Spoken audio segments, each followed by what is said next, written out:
Assalamualaikum warahmatullahi wabarakatuh. Alhamdulillahirabbil alamin wa bihi nasta'in wa ala umurud dunya waddin. Wassalatu wassalamu ala asrofil anbiya'i wal mursalin Sayyidina Muhammadin wa ala alihi wa sahbihi ajma'in, amma ba'du. Yang saya hormati Bapak Lutfi Zainur Rahman sebagai guru Pendidikan Agama Islam kelas 11 DPIP 1 sekaligus panutan saya dalam melaksanakan perintah agama.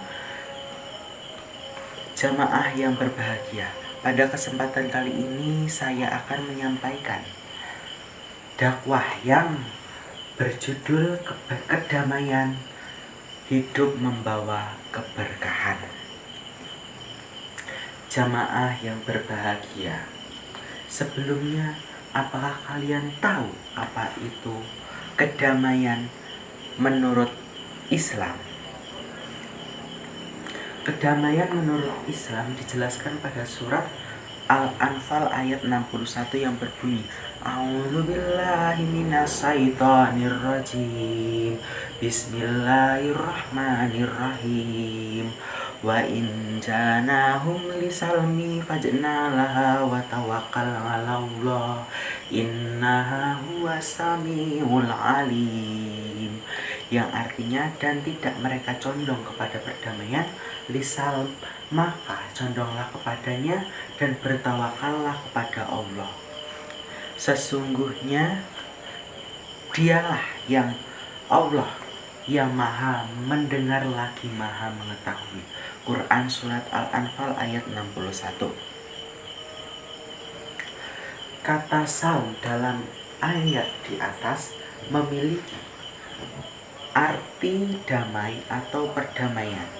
Ini merupakan salah satu makna dan ciri dari Islam, yaitu bahwa Islam merupakan agama yang mengajarkan umatnya untuk cinta damai atau senantiasa memperjuangkan perdamaian, bukan peperangan atau konflik dan kekacauan.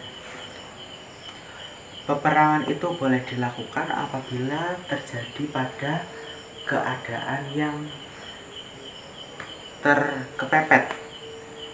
Dalam kehidupan pribadi saya juga saya berusaha untuk tetap cinta akan kedamaian. Mengapa begitu?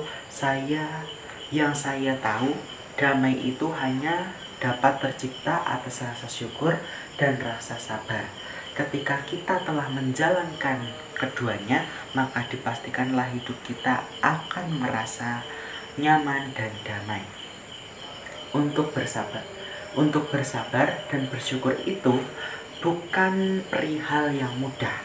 Tentu saja syukur dan sabar itu dapat didapatkan dengan membutuhkan ketekunan dan keniatan yang luar biasa. Orang yang sabar itu orang yang luar biasa, dan orang yang bersyukur adalah orang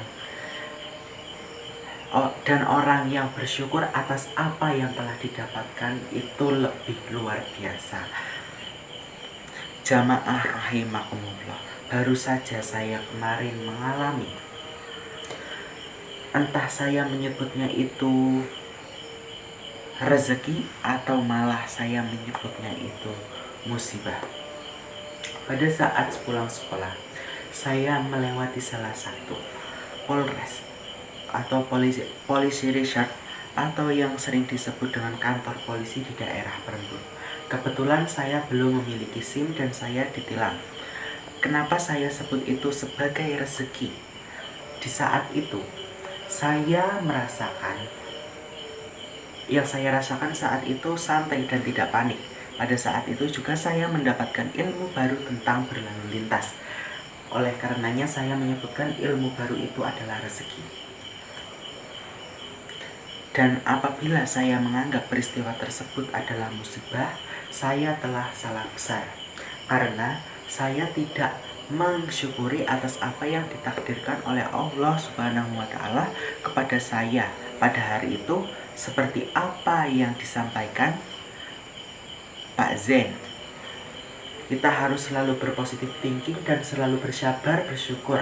Pak Zen, pengampu mapel PKK yang mengampu kelas 11 DPIP 1 selalu mengajarkan untuk kita hidup stay enjoy, untuk menikmati hidup dengan menjalankan segala perintahnya dan menjauhi segala larangannya.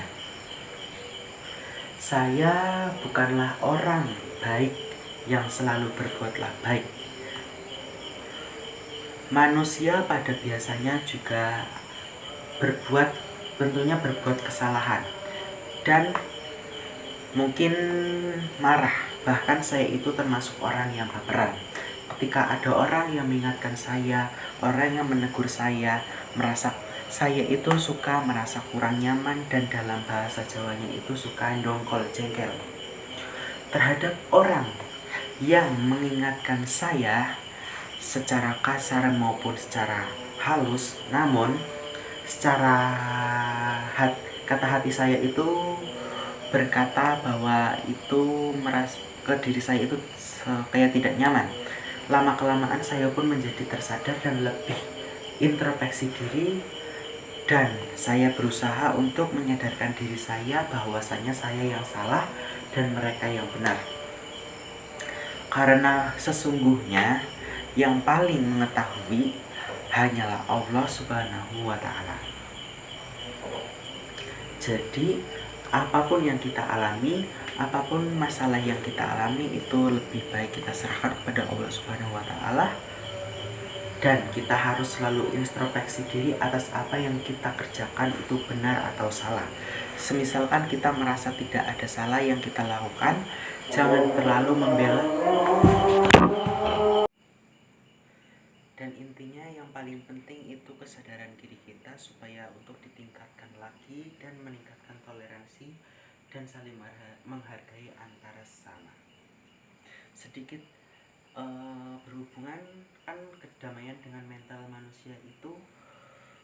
Nah, mental manusia itu berbeda-beda, dan sebaik-baiknya manusia yang mampu menjaga perasaan orang yang ada di sekitarnya, bukan malah menghancurkan mental orang tersebut dengan menghancurkan mental orang di sekitarnya dengan apa kelemahan yang dimiliki oleh orang tersebut untuk direhabilitasi. Nah, ketika orang tersebut sudah memiliki penyakit mental kronis, untuk rehabilitasi mental seseorang itu membutuhkan waktu yang sangat panjang dan juga biaya yang tidak sedikit. Semisal datang ke psikiater atau psikolog itu apabila kita tidak memiliki BPJS atau kartu kesehatan lainnya yang dari pemerintah maupun dari instansi tertentu, maka kita akan mengeluarkan biaya yang tidak sedikit dan tentunya membuat kita menjadi rugi. Oleh karenanya, hidup yang kita lakukan harus dapat menjaga perasaan orang di sekitar, dan terciptalah hidup saling menghargai, toleransi tinggi, dan tidak melakukan kekerasan terhadap sesama. Nah, untuk itu maka saya cukupkan untuk dakwah yang disampaikan pada sore hari ini. Semoga dapat bermanfaat bagi jamaah sekalian, dan saya memohon maaf yang setulus-tulusnya atas kekeliruan kata yang disengaja maupun yang tidak disengaja. Mari kita akhiri pertemuan pada sore hari ini dengan bacaan